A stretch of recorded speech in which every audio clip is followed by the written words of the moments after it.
नमस्कार विद्यार्थी मित्रांनो, मी अक्षय स्वागत करतो तुम्हा सर्वांचं ज्ञानधारा या मराठी यूट्यूब चॅनलवर. तर विद्यार्थी मित्रांनो, जालना या ठिकाणी आपल्याला माहिती आहे पोलीस पाटील भरती चालू आहे. तर पोलीस पाटील भरतीसाठी आवश्यक असणारी महत्त्वाची चालू घडामोडी असेल, सामान्य ज्ञान या विषयावर आधारित महत्त्वपूर्ण प्रश्न उत्तरे या ठिकाणी आपण कव्हर करत आहोत, जे परीक्षेच्या दृष्टीने तुमच्यासाठी अत्यंत महत्त्वाचे ठरणार आहेत.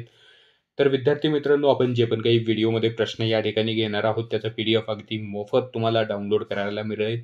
त्यासाठी तुम्हाला टेलिग्राम चॅनलची लिंक मी डिस्क्रिप्शन बॉक्समध्ये दिलेली आहे. हे PDF डाउनलोड करून त्याची प्रिंट काढून त्याचा अभ्यास तुम्ही या ठिकाणी करू शकता. तर विद्यार्थी मित्रांनो, सुरुवात करूयात आपण आजच्या व्हिडिओला. या ठिकाणी प्रथम प्रश्न आहे, पहिला प्रश्न आहे आपला, 59वा ज्ञानपीठ पुरस्कार 2025 हा कोणाला मिळालेला आहे? तर योग्य उत्तर आहे विनोद कुमार शुक्ला यांना या ठिकाणी 59वा ज्ञानपीठ पुरस्कार 2025चा मिळालेला आपल्याला पाहायला मिळतो. प्रश्न दुसरा असणार आहे, इंदू प्रकाश साप्ताहिकाचे संपादक कोण आहेत? तर योग्य उत्तर आहे विष्णुशास्त्री पंडित हे इंदू प्रकाश साप्ताहिकाचे संपादक असलेलं आपल्याला पाहायला मिळतं. प्रश्न पुढचा असणार आहे मित्रांनो, समानतेचा अधिकार कोणत्या कलमामध्ये देण्यात आलेला आहे? तर योग्य उत्तर आहे कलम 14 ते 18 मध्ये या ठिकाणी आपल्याला समानतेचा अधिकार देण्यात आलेला पाहायला मिळतो. प्रश्न पुढचा आहे, जालना या जिल्ह्याचे मुख्य ठिकाण कोणते आहे? तर योग्य उत्तर आहे जालना जिल्ह्याचे जालना हेच मुख्य ठिकाण आहे. शहराचं मुख्य ठिकाण असलेलं आपल्याला पाहायला मिळतं.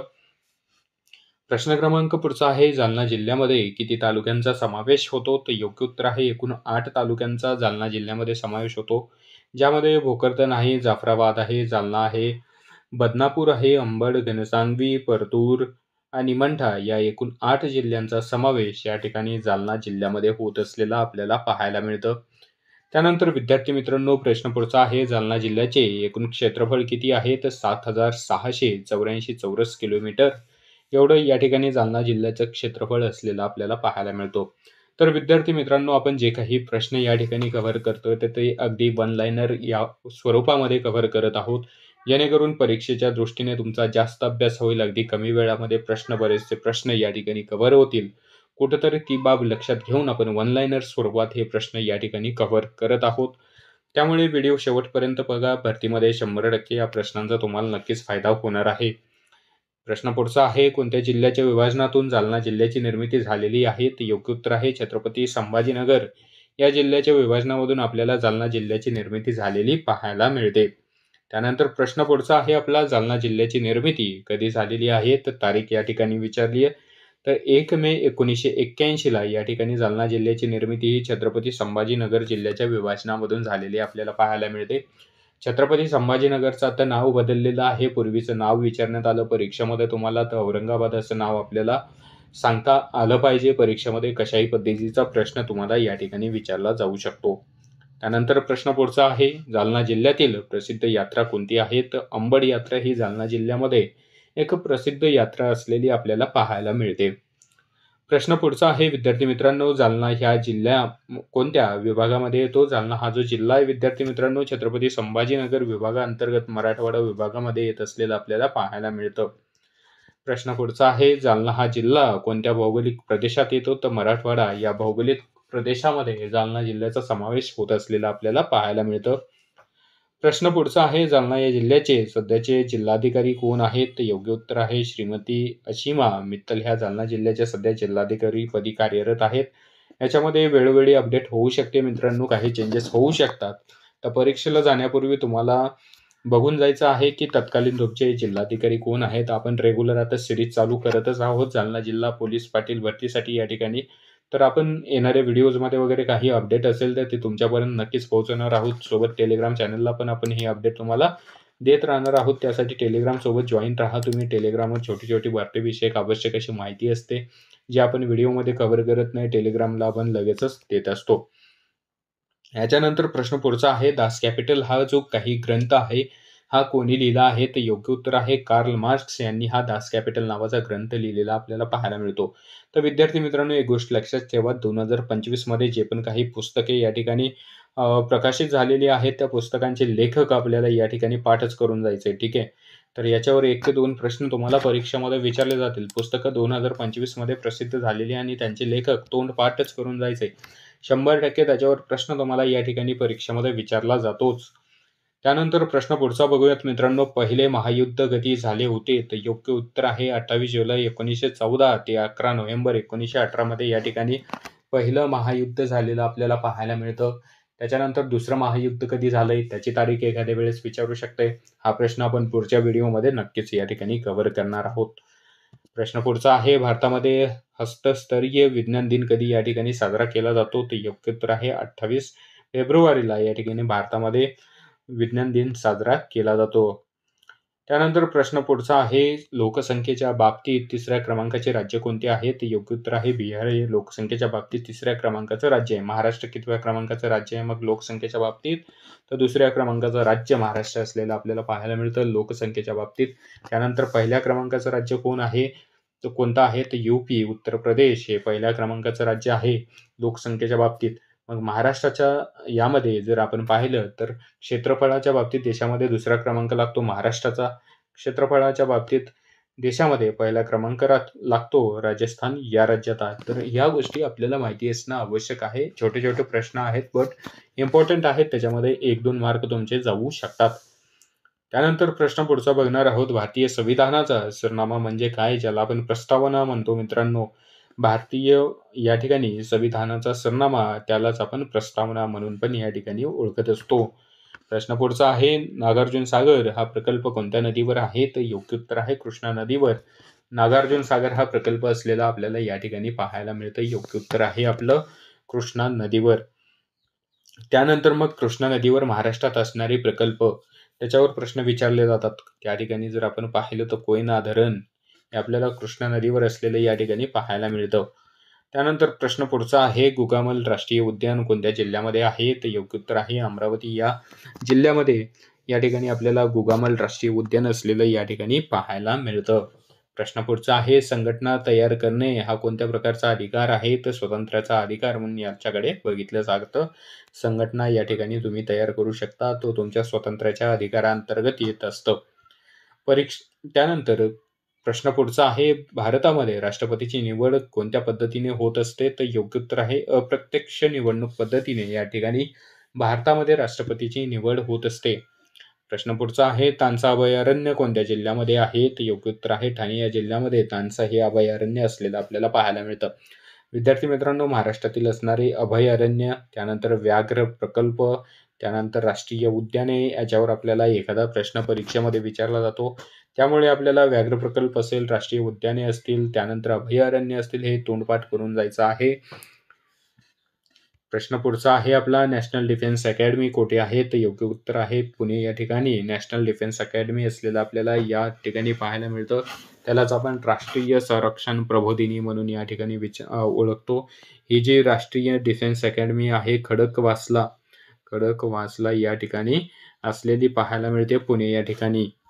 प्रश्न पुढचा आहे. विधवांच्या शिक्षणासाठी अनाथ बालिका आश्रमची सुरुवात कोणी केली? तर योग्य उत्तर आहे महर्षी धोंडो केशव कर्वे यांनी विधवांच्या शिक्षणासाठी अनाथ बालिका आश्रमची सुरुवात केलेली आपल्याला पाहायला मिळते. प्रश्न पुढचा बघणार आहोत. सुभाषचंद्र बोस यांनी कोणत्या पक्षाची स्थापना केली होती? योग्य उत्तर आहे फॉरवर्ड ब्लॉक या पक्षाची स्थापना सुभाषचंद्र बोस यांनी केलेली पाहायला मिळते. मग कोणत्या ठिकाणी केली होती? तर म्यानमार या देशामध्ये सुभाषचंद्र बोस यांनी फॉरवर्ड ब्लॉक या पक्षाची स्थापना केलेली आपल्याला पाहायला मिळते. यालाच आपण बर्मा म्हणून पण ओळखतो. जुनं नाव या देशाचं काय होतं? तर बर्मा हे नाव असलेलं आपल्याला या ठिकाणी पाहायला मिळतं. प्रश्न पुढचा आहे. सलारगंज हे म्युझियम कोणत्या ठिकाणी आहे? तर हैदराबाद या ठिकाणी सलारगंज हे म्युझियम असलेलं आपल्याला पाहायला मिळतं. प्रश्न क्रमांक पुढचा असणार आहे. आत्मीय सभेची स्थापना कोणी केली? तर राजाराम मोहन रॉय यांनी आत्मीय सभेची स्थापना या ठिकाणी केलेली पाहायला मिळते. त्यानंतर राजाराम मोहन रॉय यांचं जर कामकाज पाहिलं, कार्यपद्धती पाहिली तर खूप मोठं कार्य यांनी केलेलं आपल्याला पाहायला मिळतं. इंग्रजाच्या काळामध्ये जनतेसाठी यांनी केलेले कार्याचा उल्लेख नक्कीच या ठिकाणी आपल्याला वेगवेगळ्या परीक्षांमध्ये त्यांच्या प्रश्नांद्वारे कळून येतो.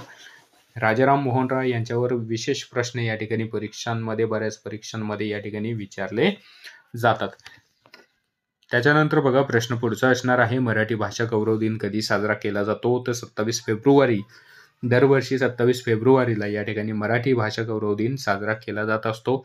तर दिनविशेषबद्दल महत्त्वाचं. दिनविशेष तुम्हाला त्या महिन्याचे पाठ करून जायचे. तर आता जवळपास तुमची परीक्षा येऊ शकते. त्याच्यामुळे ऑगस्ट आणि सप्टेंबरमधील टोटल दिनविशेष जे आहेत ते सर्व तुम्हाला बघून जायचे आहेत. दिनविशेषवर एखादा प्रश्न तुम्हाला परीक्षेमध्ये येत असतो त्या पद्धतीचे सिलेबस. कारण एक मार्क आपल्यासाठी महत्त्वाचा आहे. एक मार्क आपल्यासाठी अत्यंत महत्त्वाचा आहे मेरिटमध्ये येण्यासाठी, गव्हर्नमेंट जॉब मिळवण्यासाठी.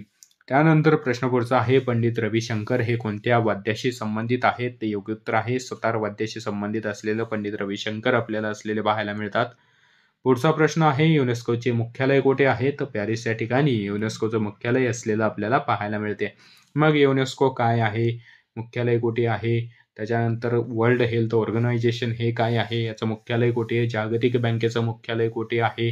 तर या सगळ्या गोष्टी आपल्याला माहिती असणं आवश्यक आहे. वर्ल्ड ट्रेड ऑर्गनायझेशन काय आहे? त्याचं मुख्यालय कुठे आहे? ब्रिक्स ही संघटना काय आहे? संस्थापक देश कोणते कोणते आहेत? अध्यक्ष कोणता देश आहे? मुख्यालय कोणत्या ठिकाणी आहे? SCO समिट काय आहे? ही संघटना कोणती आहे? त्याचं मुख्यालय कुठे आहे? हे आपल्याला माहिती असणं आवश्यक आहे. परीक्षेमध्ये याच्यावर प्रश्न विचारले जातात.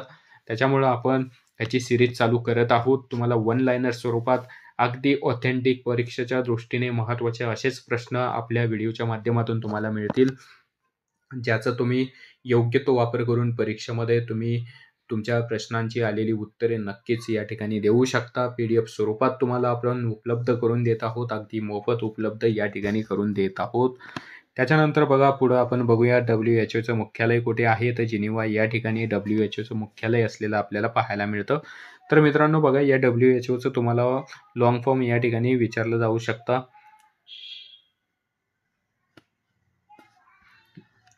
तर त्याच्यामध्ये तुम्हाला लॉंग फॉर्ममध्ये WHOचं या ठिकाणी जर लॉंग फॉर्म या ठिकाणी विचारण्यात आलं तर वर्ल्ड हेल्थ ऑर्गनायझेशन असं या ठिकाणी या WHOचं आपल्याला लॉंग फॉर्म असलेलं पाहायला मिळतं. जिनिव्हा या ठिकाणी याचं मुख्यालय असलेलं आपल्याला पाहायला मिळतं. त्याच्यानंतर वर्ल्ड ट्रेड ऑर्गनायझेशन आहे. तर याच्यामध्ये याचं पण तुम्हाला मुख्यालय जे आहे जिनिव्हा या ठिकाणी असलेलं पाहायला मिळतं. त्याच्यानंतर अजून एक प्रश्न मी तुम्हाला या ठिकाणी सांगितला होता की जागतिक बँकेचं या ठिकाणी मुख्यालय तुम्हाला विचारलं जाऊ शकतं परीक्षेमध्ये. तर जागतिक बँकेचं मुख्यालय जे आहे मित्रांनो हे न्यूयॉर्क या ठिकाणी असलेलं आपल्याला पाहायला मिळतं. महत्त्वाचं आहे, लिहून घ्या, नोट करून ठेवा किंवा स्क्रीनशॉट काढून घ्या. जसं तुम्हाला इझी पडते त्या पद्धतीने तुम्ही याचा अभ्यास करू शकता. त्याच्यानंतर बघा प्रश्न पुढचा आहे, राज्यसभेची तरतूद कोणत्या कलमामध्ये या ठिकाणी करण्यात येते? तर कलम 80 नुसार या ठिकाणी राज्यसभेची तरतूद असलेली आपल्याला पाहायला मिळते. प्रश्न क्रमांक पुढचा आहे, क्रिप्स मिशन भारतामध्ये कोणत्या वर्षी आले? तर 1942 या वर्षी भारतामध्ये क्रिप्स मिशनचे आगमन झालेलं आपल्याला पाहायला मिळतं. प्रश्न पुढचा आहे, खालीलपैकी कोणता निष्क्रिय वायू नाही? तर लिथियम हा निष्क्रिय वायू नाही, योग्य उत्तर आहे. प्रश्न पुढचा आहे, मराठवाडा मुक्तीसंग्राम दिन कधी साजरा करण्यात येतो? तर 17 सप्टेंबर हा मराठवाडा मुक्तीसंग्राम दिन म्हणून या ठिकाणी साजरा केला जातो. मराठवाडा मुक्तीसंग्राम याच्यावर पण बरेचसे परीक्षामध्ये प्रश्न या ठिकाणी विचारले गेले आहेत. बघा, निजाम राजवटीमध्ये मराठवाडा हा जो विभाग होता तो असलेला आपल्याला पाहायला मिळतं. हैदराबादचा निजाम आहे त्याच्या राजवटीमध्ये हा मराठवाडा होता. ज्यावेळेस भारत स्वतंत्र झाला त्याच्यानंतर 17 सप्टेंबरला या ठिकाणी ऑपरेशन पोलो राबवलं गेलं होतं. ज्या ऑपरेशननुसार पोलीस कारवाई करण्यात आली होती हैदराबाद या शहरावर, आणि त्याच्यानंतर मराठवाडा जो आहे तो भारतामध्ये सामील करण्यात आलेला आपल्याला या ठिकाणी पाहायला मिळतो. म्हणून या ठिकाणी दरवर्षी 17 सप्टेंबर हा जो काही दिवस आहे मराठवाडा मुक्तीसंग्राम दिन म्हणून या ठिकाणी साजरा केला जातो. प्रश्न पुढचा आहे, मराठी सत्तेचा उदय हे पुस्तक कोणी लिहिले आहे? तर न्यायाधीश रानडे यांनी मराठी सत्तेचा उदय हे पुस्तक लिहिलेलं आपल्याला पाहायला मिळतं. प्रश्न क्रमांक पुढचा आहे, संसदेच्या लोकलेखा समितीच्या अध्यक्षाची निवड कोण करत असतो? तर योग्य उत्तर आहे लोकसभा अध्यक्ष हे संसदेच्या लोकलेखा या समितीच्या अध्यक्षांची या ठिकाणी निवड करत असतात. प्रश्न पुढचा आहे, अमरनाथ यात्रेच्या सुरक्षिततेसाठी कोणते ऑपरेशन या ठिकाणी सुरू करण्यात आले होते? तर योग्य उत्तर आहे ऑपरेशन शिवा हे सुरू करण्यात आलेलं आपल्याला पाहायला मिळतं. प्रश्न पुढचा आहे, धुळे जिल्ह्याचे विभाजन कधी झाले? तर योग्य उत्तर आहे 1 जुलै 1998ला धुळे जिल्ह्याचं विभाजन झालेलं आपल्याला पाहायला मिळतं. मग धुळे जिल्ह्याच्या विभाजनातून कोणत्या जिल्ह्याची निर्मिती झाली? कमेंटमध्ये सांगा. माहिती असेल तर कमेंटमध्ये नक्की तुम्हाला सांगायचं आहे.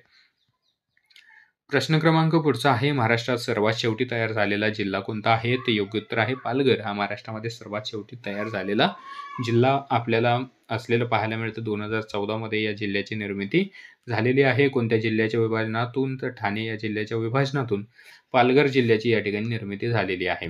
अजून एक प्रश्न विचारला जातो, की सर्वाधिक महानगरपालिका असणारा जिल्हा कोणता महाराष्ट्रातील? तर ठाणे हा महाराष्ट्रातील सर्वाधिक जास्त महानगरपालिका असलेला जिल्हा आहे. सोबतच आपल्याला महाराष्ट्रातील एकूण जर आपण पाहिलं तर 34 जिल्हे आहेत आणि 32 जिल्हा परिषदा आहेत. तर मग कोणत्या 2 जिल्ह्यामध्ये महाराष्ट्रामध्ये जिल्हा परिषदा नाहीत? तर मुंबई शहर आणि मुंबई उपनगर या 2 जिल्ह्यामध्ये या ठिकाणी आपल्याला महाराष्ट्रामध्ये जिल्हा परिषदा अस्तित्वात नसलेल्या पाहायला मिळतात. त्याच्यानंतर बघा प्रश्न पुढचा आहे, वैयक्तिक सत्याग्रहाचे पहिले सत्याग्रही कोण? योग्य उत्तर आहे विनोबा भावे. हे वैयक्तिक सत्याग्रहाचे पहिले सत्याग्रही या ठिकाणी होते. प्रश्न क्रमांक पुढचा आहे, मानव धर्म सभेची स्थापना कोणी केली आहे? तर योग्य उत्तर आहे दादोबा पांडुरंग तर्खडकर यांनी मानव धर्म सभेची स्थापना केलेली आपल्याला पाहायला मिळते. प्रश्न क्रमांक पुढचा आहे, कोणत्या राज्यामध्ये पंचायत राज पद्धती अस्तित्वात आली नाही? योग्य उत्तर आहे नागालँड या राज्यामध्ये पंचायत राज पद्धती अस्तित्वात नसलेली आपल्याला पाहायला मिळते. महाराष्ट्राचा विचार केला तर महाराष्ट्रामध्ये त्रिस्तरीय या ठिकाणी पंचायत राज पद्धती असलेली आपल्याला पाहायला मिळते. त्याच्यानंतर प्रश्न क्रमांक पुढचा आहे, दिल्लीच्या सुलतानपदी बसणारी एकमेव स्त्री कोणती? तर रजिया सुलतान ही दिल्लीच्या सुलतानपदी बसणारी एकमेव स्त्री असलेली आपल्याला पाहायला मिळते. प्रश्न पुढचा आहे, कोणत्या संस्थेने ग्रामीण भागात शिक्षणासाठी कार्य केले होते? तर योग्य उत्तर आहे रयत शिक्षण संस्थेने या ठिकाणी ग्रामीण भागामध्ये शिक्षणासाठी कार्य केलेलं आपल्याला पाहायला मिळतं. प्रश्न पुढचा आहे, आधुनिक मराठीचे जनक म्हणून या ठिकाणी कोणाला ओळखलं जातं? तर योग्य उत्तर आहे विष्णुशास्त्री चिपळूणकर यांना आधुनिक मराठीचे जनक म्हणून ओळखलं जातं. प्रश्न पुढचा आहे मित्रांनो, महाराष्ट्रामध्ये सर्वाधिक गव्हाचे उत्पादन कोणत्या जिल्ह्यामध्ये होत असते? तर योग्य उत्तर आहे अहिल्यानगर या जिल्ह्यामध्ये महाराष्ट्रातील सर्वाधिक जास्त गव्हाचे उत्पादन होत आहे. प्रश्न पुढचा आहे, भांगडा हे कोणत्या राज्याचे लोकनृत्य आहे? तर योग्य उत्तर आहे पंजाब या राज्याचं लोकनृत्य असलेलं आपल्याला पाहायला मिळतं. प्रश्न पुढचा आहे, कोळशाचे सर्वाधिक उत्पादन कोणत्या राज्यामध्ये होते? तर योग्य उत्तर आहे झारखंड या राज्यामध्ये कोळशाचं सर्वाधिक उत्पादन होतं. प्रश्न क्रमांक पुढचा आहे, पाचगणी हे थंड हवेचे ठिकाण कोणत्या जिल्ह्यामध्ये आहे? तर योग्य उत्तर आहे सातारा या जिल्ह्यामध्ये पाचगणी हे थंड हवेचं ठिकाण असलेलं पाहायला मिळतं. सोबतच महाबळेश्वर हे थंड हवेचं ठिकाण या ठिकाणी सातारा जिल्ह्यामध्ये असलेलं पाहायला मिळतं. वाई हे शहर सातारा जिल्ह्यामध्ये असलेलं पाहायला मिळतं. आंबोली हे शहर सातारा जिल्ह्यामध्ये असलेलं पाहायला मिळतं. तर आंबोली हे जे शहर आहे महाराष्ट्रातील सर्वाधिक पावसाची नोंद या शहरामध्ये होत असते. महाराष्ट्रातील सर्वाधिक पाऊस कोणत्या शहरामध्ये पडतो? असा जर प्रश्न परीक्षेत आला तर आंबोली या शहरामध्ये सर्वाधिक जास्त पावसाची नोंद होते. तर वाई हे पण सातारा जिल्ह्यामध्येच आहे, जिथं महाराष्ट्रातील सर्वात कमी पावसाची नोंद होते. ठीक आहे, हे दोन्ही आपल्याला MP आहेत, त्याच्यामुळं सोबत आपण लगेचच कव्हर केलेलं आहे. अजून एक आहे की महाबळेश्वर या ठिकाणी नदीचा उगम होतो. मग ती नदी कोणती आहे? कॉमेंटमध्ये सांगा मित्रांनो, कोणत्या नदीचा उगम हे महाबळेश्वर या ठिकाणाहून होतो. प्रश्न पुढचा बघूयात आपण, देशामध्ये ज्वारीचे उत्पादन प्रथम क्रमांकाचे राज्य कोणते आहे? ते योग्य उत्तर आहे महाराष्ट्र राज्यामध्ये ज्वारीचं सर्वाधिक जास्त प्रमाणामध्ये या ठिकाणी उत्पादन होतं. त्या खालोखाल जर मग विचार केला तर कोणत्या जिल्ह्यामध्ये सर्वाधिक उत्पादन होतं ज्वारीचं? तर सोलापूर या जिल्ह्यामध्ये सर्वाधिक प्रमाणात मोठ्या प्रमाणात ज्वारीचं उत्पादन होतं. त्यानंतर बघा प्रश्न पुढचा आहे, सुधारक साप्ताहिकाची सुरुवात कोणी केली? तर योग्य उत्तर आहे गोपाळ गणेश आगरकर यांनी 1888 मध्ये या ठिकाणी सुधारक या साप्ताहिकाची सुरुवात केलेली पाहायला मिळते. प्रश्न पुढचा आहे, असलमेंढा हे धरण कोणत्या जिल्ह्यामध्ये आहे? तर चंद्रपूर जिल्ह्यामध्ये असलमेंढा हे धरण असलेलं आपल्याला पाहायला मिळतं. चंद्रपूर हे शहर कोणत्या नदीकाठी वसलेले आहे? तर इरई नदीकाठी वसलेलं शहर आहे चंद्रपूर. परीक्षेमध्ये प्रश्न विचारला जाण्याची शक्यता असतात. प्रश्न पुढचा आहे, देशाचे 19वे राष्ट्रपती म्हणून कोणी, उपराष्ट्रपती म्हणून कोणाची या ठिकाणी नियुक्ती करण्यात आली आहे? ते योग्य उत्तर आहे CP राधाकृष्ण हे देशाचे 19वे उपराष्ट्रपती म्हणून या ठिकाणी नियुक्त करण्यात आलेले आहेत. प्रश्न पुढचा आहे, सध्याचे देशाचे राष्ट्रपती कोण आहेत? तर द्रौपदी मुर्मू या सध्या देशाच्या राष्ट्रपती असलेल्या आपल्याला पाहायला मिळतात. दुसऱ्या महिला राष्ट्रपती आहेत. पहिल्या महिला राष्ट्रपती कोण होत्या? तर प्रतिभाताई पाटील. प्रतिभाताई पाटील या पहिल्या महिला राष्ट्रपती होत्या, ज्या अमरावती या ठिकाणच्या आहेत. अमरावती या ठिकाणच्या आहेत, महाराष्ट्रातील महिला आहेत. प्रतिभाताई पाटील ज्या देशाच्या पहिल्या राष्ट्रपती होत्या. प्रश्न क्रमांक पुढचा आहे की महाराष्ट्राचे गृहमंत्री कोण आहेत? तर योग्य उत्तर आहे देवेंद्र फडणवीस. हे सध्या महाराष्ट्राचे गृहमंत्री म्हणून कार्यरत आहेत. सोबत यांच्याकडे मुख्यमंत्री पदाचा कार्यभारही देवेंद्र फडणवीस यांच्याकडेच असलेला पाहायला मिळतो. महाराष्ट्राचे अर्थमंत्री कोण आहेत? मंत्रिमंडळ, महाराष्ट्राचं मंत्रिमंडळ, याच्यावर एक विशेष व्हिडिओ आपण तुम्हाला पोलीस पाटील भरतीमध्ये मंत्रिमंडळावर बरेचसे प्रश्न तुम्हाला विचारले जातील. सोबत तुम्हाला परीक्षेमध्ये मोस्टली तुम्हाला पंचायत राज हा जो विषय आहे याच्यावर सर्वाधिक जास्त प्रमाणात तुम्हाला प्रश्न विचारले जातील. नागरिक शास्त्र असेल त्यावर तुम्हाला सर्वाधिक प्रमाणात जास्त प्रमाणात या ठिकाणी परीक्षेमध्ये प्रश्न विचारले जाण्याची शक्यता आहे. त्याच्यामुळे आपण मंत्रिमंडळ असेल, त्यासोबत आपण पंचायत राज हा विषय असेल, तर याच्यावर आधारित प्रश्न आपण पुढच्या व्हिडिओमध्ये बनवणार आहोत. उद्या तुम्हाला लगेच तो व्हिडिओ मिळून जाईल. त्यामुळे चॅनलला सबस्क्राईब करा. नवीन असाल तर बेल आयकॉन क्लिक करून ठेवा, जेणेकरून प्रश्न या ठिकाणी व्हिडिओ अपलोड झाल्याबरोबर त्याचं नोटिफिकेशन तुम्हाला लगेच मिळून जाईल. आपला प्रश्न होता की महाराष्ट्राचे अर्थमंत्री कोण आहेत? ते योग्य उत्तर आहे बघा, अजित पवार. महाराष्ट्राचे अर्थमंत्री म्हणून या ठिकाणी सध्या कार्यरत आहेत. सोबतच महाराष्ट्राचे उपमुख्यमंत्री म्हणून या ठिकाणी अजित पवार कार्यरत आहेत. सोबत त्यांच्या एकनाथ शिंदे हे महाराष्ट्राचे उपमुख्यमंत्री म्हणून या ठिकाणी कार्यरत. महाराष्ट्रामध्ये सध्या 2 उपमुख्यमंत्री आहेत, त्यापैकी एक एकनाथ शिंदे आणि एक अजित पवार. सोबत देवेंद्र फडणवीस हे मुख्यमंत्री आणि गृहमंत्री पदाचा कार्यभार यांच्याकडे असलेला आपल्याला पाहायला मिळतं. महिला व बालविकास मंत्री, महिला व बालविकास सध्या चर्चेत असलेला विषय, लाडकी बहीण योजना. महिला व बालविकास मंत्री आदिती तटकरे. महत्त्वाचं आहे, लिहून ठेवा, परीक्षेमध्ये विचारलं जाऊ शकतं. बाकी मंत्रिमंडळ आपण पुढच्या व्हिडिओमध्ये कव्हर करूयात. प्रश्न पुढचा आहे, सिंहाच्या संख्येनुसार भारताचा जगामध्ये कितवा क्रमांक लागतो? योग्य उत्तर आहे 6वा क्रमांक. या ठिकाणी भारताचा सिंहाच्या क्रमांकानुसार जगामध्ये लागत असलेलं पाहायला मिळतं. प्रश्न क्रमांक पुढचा आहे, ताडोबा व्याघ्र प्रकल्प कुठे आहे? तर चंद्रपूर या जिल्ह्यामध्ये ताडोबा हा व्याघ्र प्रकल्प असलेलं पाहायला मिळतं. महाराष्ट्रातील सर्वात मोठा या ठिकाणी हा व्याघ्र प्रकल्प असलेलं पाहायला मिळतं. त्या खालोखाल नागपूर या ठिकाणी पेंच हा व्याघ्र प्रकल्प असलेला आपल्याला पाहायला मिळतं. ठीक आहे, हे पण माहिती असू द्या, परीक्षेमध्ये विचारलं जातं. त्यानंतर बघा प्रश्न पुढचा आहे, राष्ट्रसंत तुकडोजी महाराज विद्यापीठ कुठे आहे? तर नागपूर या ठिकाणी राष्ट्रसंत तुकडोजी महाराज विद्यापीठ असलेलं आपल्याला पाहायला मिळतंय.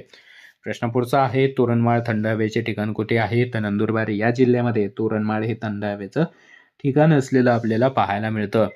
प्रश्न पुढचा आहे, महाराष्ट्राची सांस्कृतिक व शैक्षणिक राजधानी कोणती आहे? तर पुणे या शहराला, विद्यार्थी मित्रांनो, पुणे या शहराला महाराष्ट्राची सांस्कृतिक तसेच शैक्षणिक राजधानी म्हणून या ठिकाणी ओळखलं जातं. योग्य उत्तर आहे पुणे. त्यानंतर महाराष्ट्राची ऐतिहासिक राजधानी कोणती? कोल्हापूर. कोल्हापूर ही महाराष्ट्राची ऐतिहासिक राजधानी म्हणून ओळखली जाते. महाराष्ट्राची पर्यटन राजधानी छत्रपती संभाजीनगर.